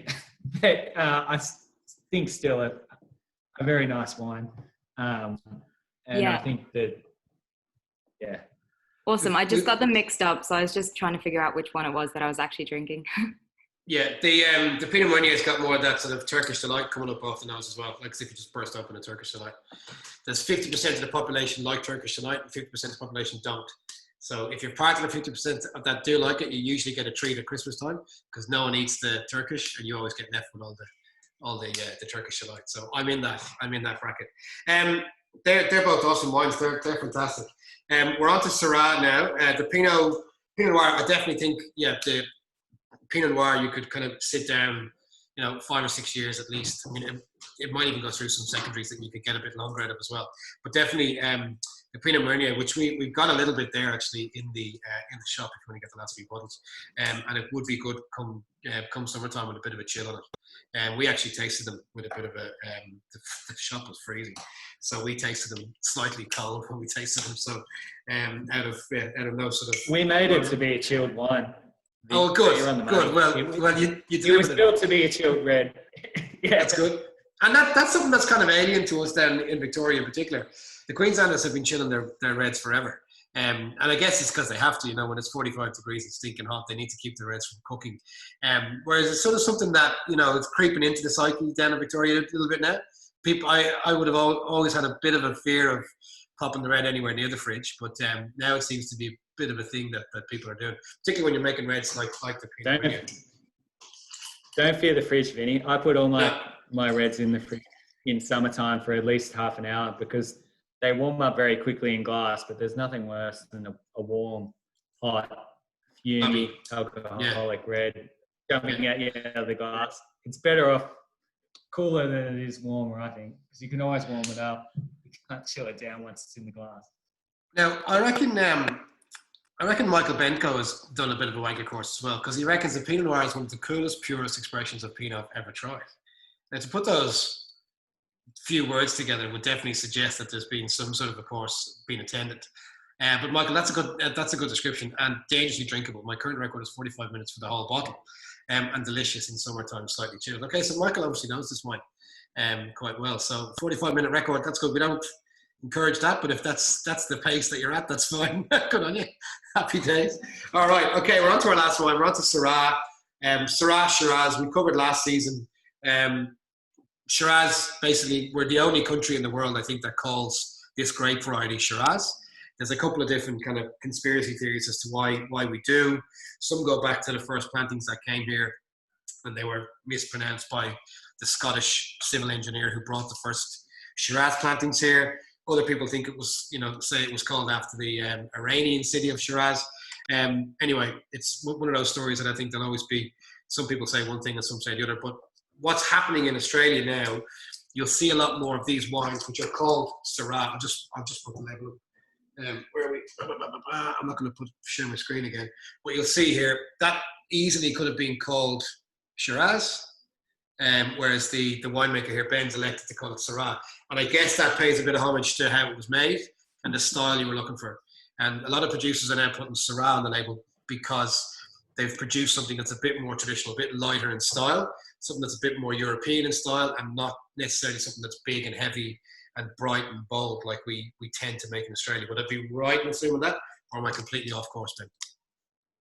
You're exactly right, Vinny. Cool. Awesome. We make a wine for our other label, Eldorado Road, that's from a vineyard that's 130 years old in Glenrowan, so much warmer climate, dry land grown, amazing wine, but it's got all those characteristics you'd expect to see in Aussie Shiraz. It's got a bit more tannin, chewy, a bit riper, whereas this is completely different. This comes from a vineyard in Beechworth, and because we're trying to make it low intervention, so not adding any acid, we need to pick it a bit earlier. So it's much more in that Syrah spectrum. It's more on the Pinot end of Syrah. It's a very feminine style of Shiraz. I think it's beautiful. But you nailed it in what you were saying about the how people think. And I've had a few Syrahs that probably should be called Shiraz, but there's no rules about what you can call what. But the way we it, the lighter we call this Syrah because it's a lighter, it's an easygoing Shiraz. Yeah, and I think you picked on something there as well. And this is something that we've touched on before. When you pick a grape, and you've only got a 6-week period when you can probably pick your grapes. That dog is awesome, Kathleen. He's lovely. He's really get into it. He's listening. I'll tell you what, he's a big Shiraz fan. And he's listening to what I'm saying about Shiraz and the picking season. But Ben, you've got like a 6-week period maybe that you can choose to pick the wines in. And depending on what part of that period that you pick it, you'll get much different fruit coming off the vine, because there's a lot happening around that time. And Ben mentioned there that he picks early to get more acid, whereas if you was to pick later in the picking time frame, you'd be looking at more fruit. You'd be looking at a heavier wine, and sugar levels will probably be up, which means alcohol will be up as well. Yeah. Exactly. You get more of that jammy. I don't want to use it as sort of you get more of that Barossa style. You get a really rich, ripe, jammy, plummy style of wine. But for this wine, we were looking for that more peppery, light, sort of those really, really delicate red fruits. We weren't looking for a big, rich tannic wine. We were looking for a drink within 5 years, and it'd be an absolute delight to drink. But here for a good time, not a long time, basically. Yeah. Well, that's what I feel about most of these wines, is that they are here to be drunk early. Like you're drinking these wines to be drunk now. I know this probably won't relate to you, Alex, because you've probably necked this wine already. But if anybody has got any wine left, this is the one to have a look at. Pop your fingers behind this one when you're having a look through it. Even though it's a bit harder to see than the Pinot or the Pinot Meunier, you can still see your fingers through this. If anyone has any of this left to have a look through. So you can, like with most Aussie Shirazes, you won't be able to see anything through that. Like it'll be completely dark. There'll be no kind of transparency. The intensity will be really rich. Whereas this still shows, I mean, I've done some Pinots and some of these tastings that have looked heavier than that. Like I said, it's almost like a lighter style of Shiraz or a heavier style of Pinot. So you can see, and those little techniques show you what you should be thinking or you should be expecting in the glass. I think that's the kind of Shiraz that a lot more people are drinking now. You know, people tend to go, well, I've done it myself. You go up the scale to the big, heavier Cabernets and Shiraz, but then you sort of start making your way down to cooler climates, to sort of, to those gentler Pinot Noirs. We're drinking a lot of Gamay as a country now as well. So I think that fits. Tammy and Sean reckon that Syrah. That's their jam. That's your jam, Jimmy. Tammy. That's what you've been waiting for this evening. Yeah. Okay. Cool. Beechworth's the perfect place to grow Syrah. I was talking about Mount Buffalo before. That's one of the big alpine mountains, but Beechworth's a completely different kettle of fish. It's our home vineyards and wineries sit in the foothills of the Beechworth Plateau, but it's basically just a granite plateau that rises from the flat valley to about 600 meters, and the only reason it's there is because it's surrounded by a border of granite that apparently was blown there from a nearby volcano some millions and millions of years ago. But it's this ancient dirt that's sitting at quite high elevation. So if you ever see Beechworth wine around, there's a reason you're paying more for it. It's because the soils are so old, they're not fertile like the King Valley or the Alpine Valley. You can't get the crop you get off those other vineyards. You get a very small crop, but the fruit you get it's really special.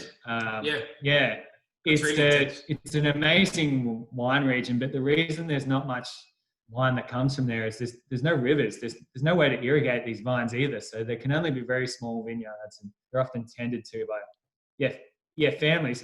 It's an amazing region, as are all the ones in the northeast are, but Beechworth's one you should really explore. You're probably going to have to pay a bit more for it, but some really Gamay, there's beautiful Gamay up there as well. Sorenberg make an amazing one. Cool region. Well, they were probably one of the first ones to bring out a straight Gamay. We've drank a few Gamays on these. Like we love Gamay, and I think it's something that again suits that palate that's toning down from those big heavy reds. Dermot Kelly, who actually lives up in Beechworth, lives up in northeast Victoria, did mention earlier that you must be impacted a bit, not only at the fires early in the year, but all the stuff that's gone on since March as well. And he's kind of in what Dermot said is get out there and support the independents. If you have to pay a little bit more, pay a bit more for the brands that actually are families that have got families behind it, and they're out there. Well, I didn't even realize you've had to drop all your fruit this year, that you won't make wines. So whereas the bigger brands the bigger brands will wave that, they'll ride the wave a little bit. So take a bit of advice from a Beechworth resident, Dermot Kelly, who's on the call today too. And congrats, by the way, number 3 on the way. Just do spend a bit more if you can for independent. That's Syrah's lovely. We only had to start wearing a mask a couple of days ago. I feel sorry for you guys down there. They're not much fun, but I guess we're going to do it. We're all good. Emily Basemore loves the Syrah. The Syrah is brilliant, and that opens up in the glass more and more. It just gets better and better to me. That's sorry to interrupt, Vinny. That's the thing with all our wines. Decant them. Whatever you do, it'll pay for itself in spades. Just throw it in whatever you got, any kind of open, clean glass vessel. Pour it in, pour it back into the bottle. Yeah, the wine will look a hell of a lot better. It just really opens up. I mean, Vinny's already done it for you. He's poured it out of the bottle into the little 100 ml things. That would have been a hell of an ordeal. I was wondering how you were going to pull this off, but hats off to you for doing that. It's fitness in the ass a little bit. We didn't get out to everybody, and I've got a couple of disgruntled messages that I can see beside me. I'm going to have a beer before I cut him some slack. Even look at those. Does anybody if anybody feel like they got a little bit more up on the wanker scale after tonight's session? A little bit.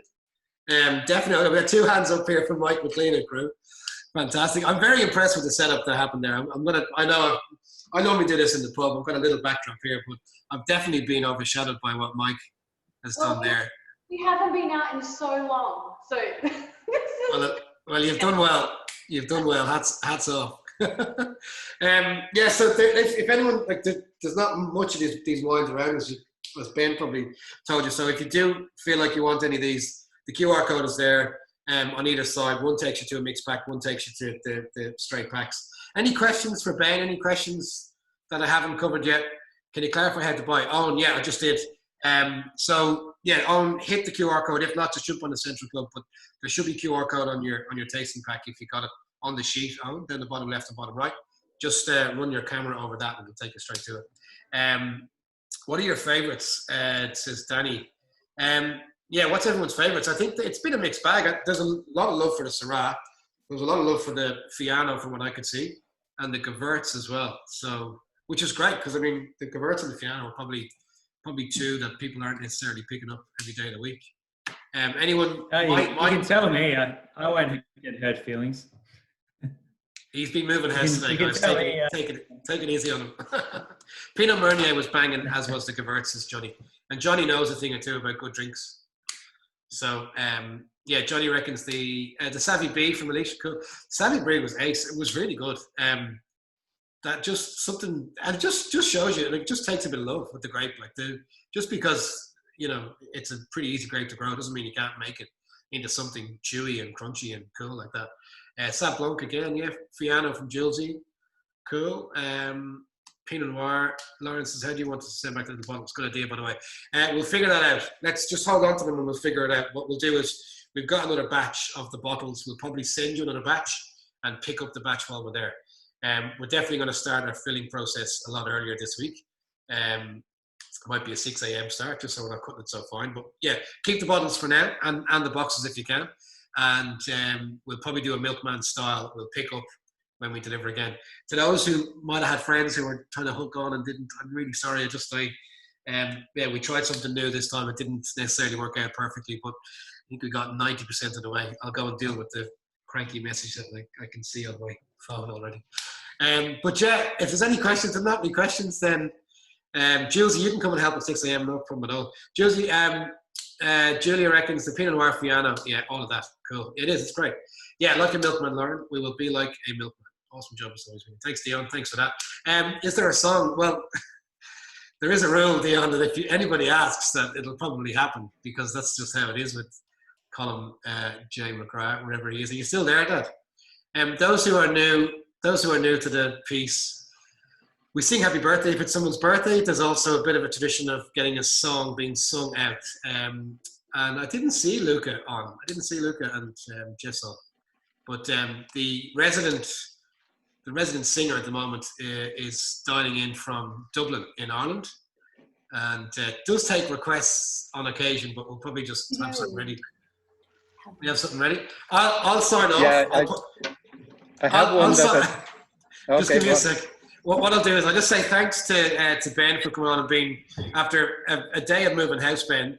The last thing you probably wanted to do is, jump on here and talk about your wines, but it's been awesome. You've done a great job. Thanks for bringing, a bit of Beechworth into everyone's home. And that was the idea here, was to bring your cellar door into people's home, which I think we've done. Thanks to Danny Ryan for all the help getting these sessions together. Sam for busting your nuts, and Julesy and Tim for busting your nuts, getting wines out there. Thanks for that. It's awesome. Danny, as always, getting these sessions together is always a bit of work, and he's always there to help. And Ben, you've now got a house full of boxes to go and unpack. So I'd finished that 6-pack of beer.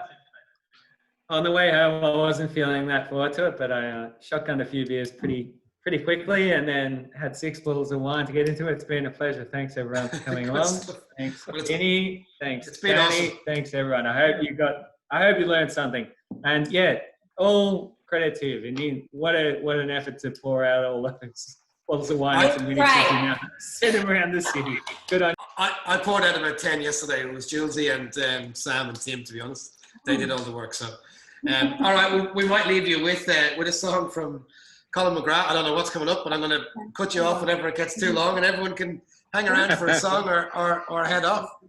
Just thinking of John Hume. He was a great nationalist who died yesterday, Nobel Peace Prize winner for getting the Good Friday Agreement signed in the north of Ireland.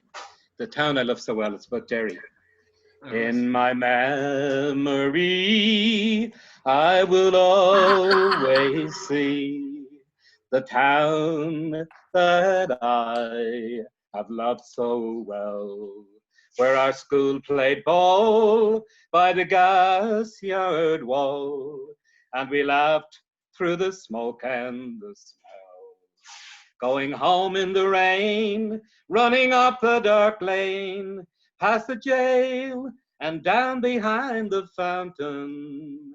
Those were happy days in so many, many ways, in the town I loved so well. Awesome. Thank you very much. Fantastic. See you guys. We'll see you next week for those who are in. And apologies again to those who missed out, but I'll make up for it. See you, folks. Big hugs. Ciao. Yes, you can. No problem at all. Good luck, everyone. Cheers. Enjoy the beers. Thanks for hooking in. See ya.